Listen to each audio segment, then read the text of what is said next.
trains are cool. They're a cornerstone of any public transport network in any city in the UK. And while they might be nowhere near as easy to implement into a city landscape as your average bus route, and while local governments and councils might try to get alternatives such as metro systems like the London Tube or Glasgow subway, or tramways such as the Edinburgh trams or Sheffield Supertrams, you'd be hard-pressed to find a city in the UK with more than 20,000 people that doesn't have any sort of rail link. However, there are two cities in the UK I could think of that have utterly awful rail networks, those being Leeds and Edinburgh. The difference between the two being that Edinburgh's public transport network as a whole is one of the best in Scotland and one of the best in the UK bar London, whereas Leeds' public transport network is UK renowned for being absolutely shit. However, Edinburgh used to have a thriving train network with trains to pretty much everywhere in the city. I mean, did you ever know that there was a train station in Niddry? What about Blackford? Or Drylaw? Murrayfield? Hell, what if I told you that the Tesco Ox Gangs used to be a train station? Would you believe me? No. And rightfully so, it never was a station. But another massive Tesco in Edinburgh used to be a train station, and I will be visiting it in this series, along with dozens upon dozens of other stations. This is The Abandoned.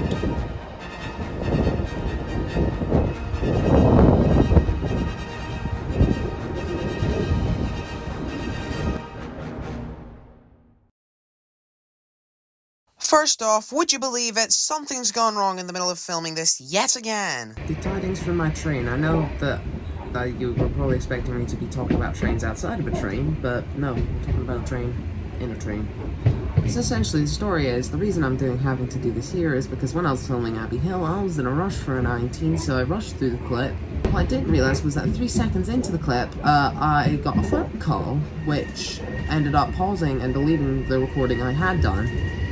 And I just did not notice until just the other day. In fact, it was the morning before I filmed the final station of the day, which is Scotland Street, so this isn't the most fortunate series, is it? I always end up doing something wrong, or something just happens out of my control, doesn't it? So yeah, Abbeyhill train station opened in 1869, and then ended up closing in 1964, so it made it a good near 100 years in service before its closure, so it's pretty good. It's not the longest that a station's been open on this list, at least as far as I'm aware, but still, good long while in service. The station itself was located not too far out from Waverley. It's just about like half a mile east of it, I believe.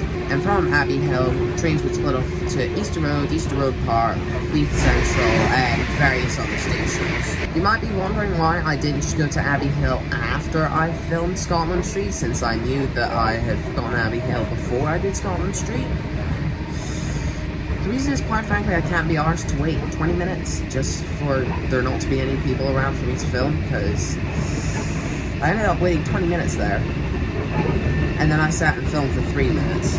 And also I had the entire carriage on this train to myself, so I'm enjoying that. Right, so next up, we have Meadowbank Stadium Station, which, according to my research, is by quite a good chunk of time the most recent station out of all the ones in Edinburgh to close, as it opened in 1986 and it closed in 1998. Granted, it was only open occasionally for events at Meadowbank Stadium. I mean, go figure, their name's literally Meadowbank Stadium. But originally opened for the 1986 Commonwealth Games, which took place at Meadowbank Stadium. I don't really have time to explain this, but I just have. So, opened for the Olympics. Station remained for a good 12 years afterwards. For occasional use if events were happening at the stadium, and then in 1998 it finally shut off. And believe me, when I did read that it was for the Olympics at first, so when I saw that it was open from 1986 to 1998, I was convinced it was a typo, because that feels really recent. Especially considering that if you look at the tracks now, it's extremely overgrown with ivy. Then again, plants can seem to do their thing quite quickly, and 1998 was 26 years ago, so, I mean, you know. 5-minute bus ride down the road takes us to our next station of the day, Jock's Lodge. Alright, so next we have Jock's Lodge Station, which isn't exactly here. However, the only other way to actually get a good shot of it is to go into someone's private property, so yeah, this is gonna have to do. And I'm gonna be honest, guys, I don't think we're getting a train station that was open for a shorter amount of time than Jock's Lodge, as it opened sometime in September 1847, and then it ended up closing in July of 1848, so it barely even made 10 months. So yeah, there are actually still tracks right up here. As you can see, this bridge behind me, still get very frequent trains between East Lothian and Mid Lothian to Waverley, crossing over this bridge. A bit bummed out though, as I just missed a shot of the Lumo train because my phone was on the verge of dying, and I got a clip and it gave me the 10% battery warning. With all hope another train will pass soon though. Next up we have Easter Road Park Station, which is honestly far from the greatest use-wise, as it was only open at very specific times over the span of 17 years and literally just had one platform, and it was arrivals only. The station was opened in 1950 and then closed in 1967, and the only reason it existed was for every Charlie Gunn's worst nightmare, i.e. For arrivals at Hibernian FC Football Club. So yeah, this station is basically the same as Meadowbank, however it's worse in basically every mannerism. You might have also noticed that in between filming I've now got a haircut. That's because my phone died when I was filming the last station, which, if I'm not mistaken, was Jock's Lodge. So now I am back on the Friday afterwards, and I had a haircut on the Tuesday because I had the day off. Okay, so I'm now at the site for Easter Road Station. It has taken me about 10 minutes of just waiting here for there to finally not be people around so I can finally film. So yeah, I've been waiting here for so long to finally get a quiet point at which I can start filming that my one that I intended to make is literally just past me now. That's what that sound is. God damn. So yeah, this station opened in 1891 and then closed in 1947. However, it was closed for 2 years in between 1917 and 1919 due to, you might not know this, but I think there was some sort of event happening around the world back then. So this station is on the Leith and Bonington line, which is also along Abbeyhill, but the other stations on this line are Leith Walk and Bonington, which if you would like to see more about that, please see episode 3 of this series. Otherwise, that's basically all there is to say. I'm honestly fed up of standing in the exact same 1 square meter that I have been for the past 20 minutes, because I'm a coward who doesn't feel comfortable filming around strangers, so I'm gonna get heading to the next station. Alright, so next up we have Leonards Station, which was, for lack of a better term, an absolute pain in the ass to find, but after doing quite a lot of research I found it. And like all the other stations I'm reviewing in the series, I'll just have the link to the coordinates in the description, because quite frankly, I spent a good, half hour trying to find this place. So the station itself opened in 1832 for 14 years, before then closing again in 1846. However, it then reopened on the 1st of July 1860, and then it closed to passengers on the 30th of September 1860, but remained open for goods services and freight and whatnot for another 108 years until closing in 1968. Honestly, if it had just closed down and not been used as a goods shed or whatever for another 108 years, would technically mean that it was open for the briefest period of time, I think, in the entire series, if you ignore the 14 years beforehand. Otherwise, the station site itself isn't too interesting. However, it is next to Arthur's Seat, so you can get some very good views, even just a 20-yard walk from the actual site itself. So, pleasant.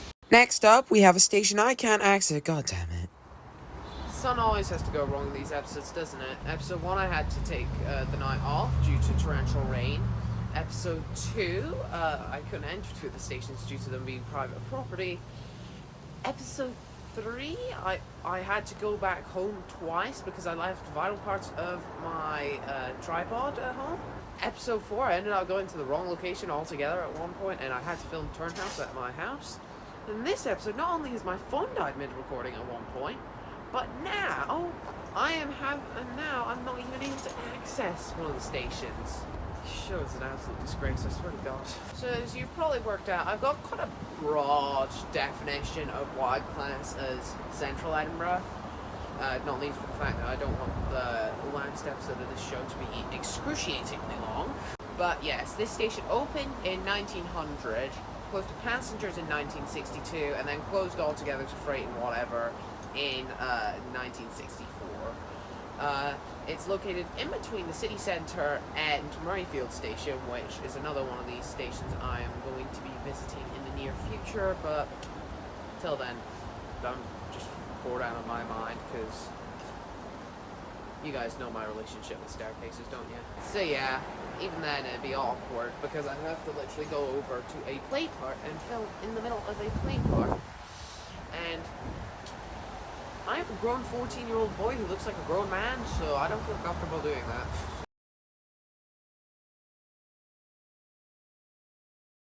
Alright, so next up we have one of two of the major stations on this list, the other one being Leith Central, which I covered in episode 3. Yeah, again, you should go watch that. So this station opened in 1870 and closed in 1965, technically. It was only a temporary station when it was built in 1870, and then it got burnt down in 1890, and then they started construction on the actual station, which opened in 1893, and then had a completely new hotel built in the station in 1903, which was in Caledonia, and then it closed in 1965.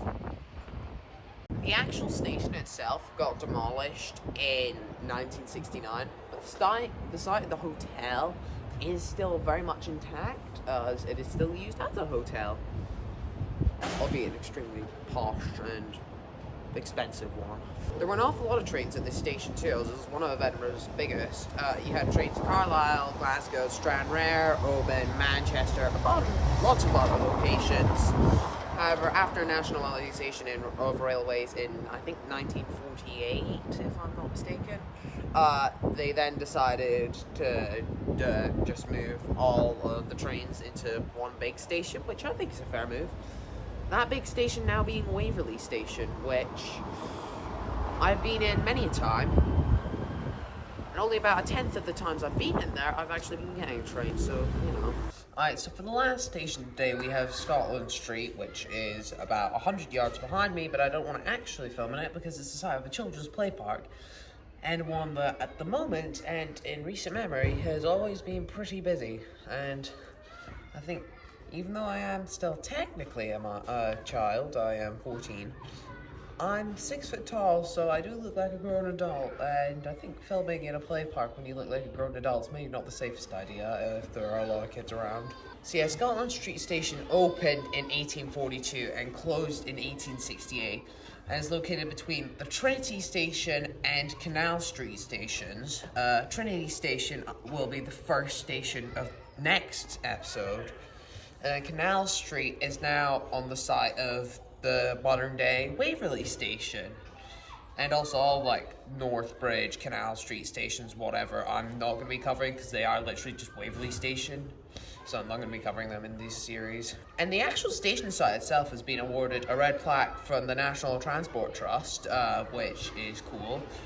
I'm probably going to be able to go in, get a photo of that, and then bail. Boom. Red circle. I don't want to actually be doing this sort of stuff where I'm talking to the camera in the play park, just because, you know, it'd be weird. But yeah, that's all the station on this week's agenda covered. Of course, I have had to re-record the Abbeyhill segment at home, so not the greatest, but oh well. But yeah, I'm gonna get to editing this as I have over half an hour of uncut footage, which is a lot more than normal for the band, and even episode 1 only had like 20 minutes. So, till next time, adios.